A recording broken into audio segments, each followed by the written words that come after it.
This week, the Great River Economic Development Foundation introduced the Quincy's Calling Recruitment Bonus Program. And new this morning, local economic employees share how they hope the new program will benefit Quincy's population. WGEM's Sydney Lyerly is live in Quincy with the program's details. Sydney, good morning. Kyle, good morning. In hopes of attracting more people to Adams County, whether that's here in downtown Quincy or somewhere else throughout the county, GREDF has introduced a program that will actually give residents a financial incentive for making a recommendation.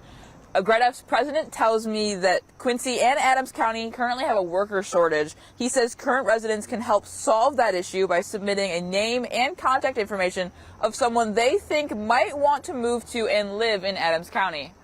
We at the Great River Economic Development Foundation will then reach out to that individual, see if they're interested, and help remove any barriers they may have to move. So a lot of times when people are moving, they need a job, they may need a place to live, they may need childcare, and we're essentially going to be facilitating that. If you submit a name and that person moves to Adams County within 2 years, Moore says you will be then eligible for a $500 incentive.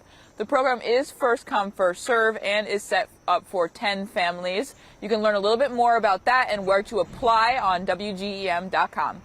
Natalie, back to you. Thank you, Sydney. Coming up in the next half hour, Sydney shares some of the resources available to new residents moving to that area. You can find more information on that on our website at WGEM.com.